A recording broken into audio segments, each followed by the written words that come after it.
questão da prorrogação do prazo, existem essas duas situações que a gente ouve a conversa, mas ainda não, eu não sei te falar, ó, foi essa. Mais alguém quer perguntar?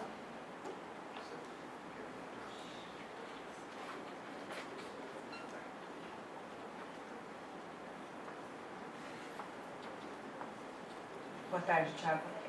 Queria te perguntar, como proprietário, pequeno proprietário e técnico, se você acha que o CAR e todas essas medidas mais recentes que vêm sendo tomadas são interessantes. Ou você, como pequeno proprietário, você se sente punido, como muitos acham que se sentem. E, inclusive, a aplicação do novo Código Florestal, se você se sente beneficiado ou punido. Essa é uma pergunta bem interessante, porque eu me coloco nas duas situações, né? Eu sou bisneto de produtor rural e hoje trabalho na propriedade rural familiar.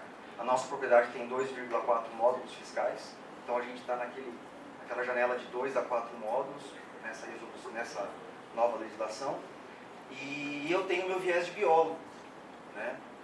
Sou biólogo, fiz mestrado em agroecologia e doutorado em ecologia, mas sempre trabalhei com essa área ambiental dentro da propriedade rural.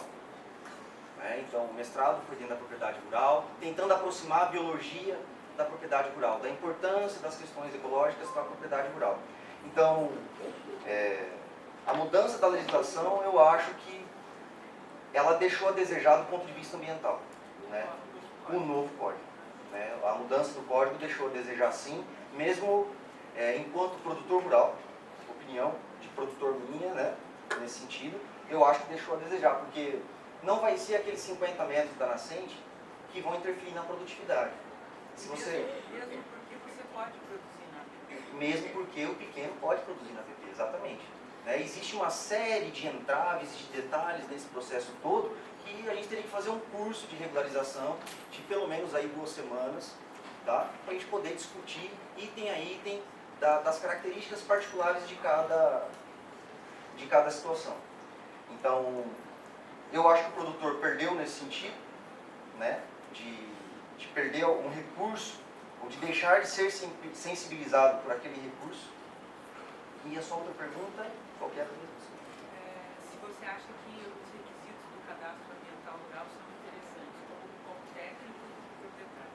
Certo. Enquanto técnico, acho sim que são interessantes, porque algo que nenhum governo fez foi tentar colocar isso às claras, né? E enquanto produtor e técnico também, dos dois pontos de vista, essa resposta, passar essa responsabilidade para o produtor dessa forma, eu acho que é um tanto quanto injusto, tá? Porque os grandes têm condição de fazer o cadastro. Os pequenos, alguns lugares estão fazendo de graça, os pequenos, as secretarias, né? Mas aí a gente tem a questão da responsabilidade do cadastro, de como está sendo feito esse cadastro. E depois o ônus, porque esse programa todo vai colocar um prazo, vai chegar um momento aqui que nós vamos ter que ter prazo e assinar um termo de compromisso. Então ele vai ter que começar a restaurar. Então no Banco do Brasil, se você dá uma olhada nas linhas de financiamento, você já vê que tem linhas de financiamento para restauração.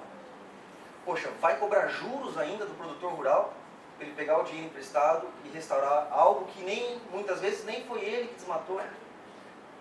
Não é? Então, desse ponto aí eu acho um problema, sabe? Quando foi colocado assim, e vai chegar no ponto que nós vamos ter um prazo para cumprir, e o produtor vai ter que desembolsar, de um jeito ou de outro. Você falou, né, que a previsão é 10% a cada 2 anos. O que está previsto em lei é ele restaurar 10% da área a cada 2 anos. Então, em 20 anos, ele estaria com... Então, mas está amarrado com o tamanho da propriedade? Todas elas. Todas elas terão um prazo de 20 anos. A diferença é que acima de 4 módulos vai ter que recompor a reserva. Legal. Menos de 4 módulos não precisa recompor a reserva. Fica com o que tem de vegetação. Vai ter que recompor áreas de preservação permanente. Né? Nós temos situação em que a área de preservação permanente chega a 50% da propriedade. Então aí você inviabiliza o processo de recomposição. Aí nós temos experiências, por exemplo, lá em Extremo, Minas Gerais. Que tudo bem, então precisa regularizar, vamos chegar num acordo de cavalheiros, técnicos, governo, e o produtor rural, vamos regularizar a propriedade e se o senhor vai perder 50% da área, nós vamos pagar para o senhor por serviços ambientais, Por ser produtor de água. por ser produtor de água. Então, mas nem no Código de 65 de agora diz que a APP é improdutiva no sentido comercial. Sim. Você pode plantar coisas que não seja lógico, você não vai usar agrotóxico. Porque esse foi o discurso dos ruralistas. E aí o pequeno proprietário passou a se sentir punido por ter curso d'água na propriedade. Quer dizer, isso não existe em lugar nenhum do mundo. Claro que é um benefício, sempre foi uma variável positiva. Mas e amarrado nisso, quer dizer, ele pode produzir na APP. Não é uma área que fica lá engessada e ele não pode fazer nada. Por que você fala que ela fica inviável se tivesse 50% de assim?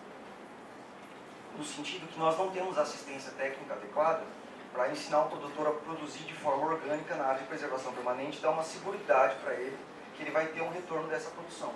Nós não temos uma assistência técnica ainda governamental que pode chegar para o produtor e oferecer esse tipo de assistência para ele. Né? Então ele fica amarrado. Então, se ele não vai reflorestar com safra ali, por exemplo, que ele vai precisar de uma assistência, vai ter que trabalhar bastante, porque um safra exige manejo, né? Se ele vai ter que chegar nessa situação, ele fala, não, eu tenho que reflorestar, então eu faço com árvore nativa mesmo. Porque pelo menos eu não vou ter aquela mão de obra de ter que ficar cuidando ali. Ou vou investir um capital mais alto, porque se você comprar uma muda de árvore, é um preço. Se você comprar uma muda de laranja, é outro preço. Então, para ele recompor aquela árvore, adquirindo as mudas, o investimento se torna um investimento de risco.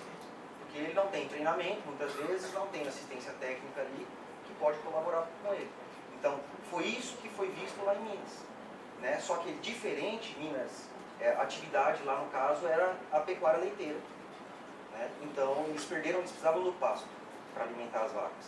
Então, para aquele caso, foi estudado o caso e resolvido para eles. Então, cada caso tem que ser estudado. Né? Então, por isso que hoje o produtor se vê nessa situação. Eu falo com meu pai de sistema agroflorestal, ele não quer saber. Né? Tem uma resistência enorme. Existe. Ver que dá certo, talvez visitar exemplos para poder ser. Exato. Né? Aí a gente tem que tentar agariar a juventude, que vão assumir essas áreas.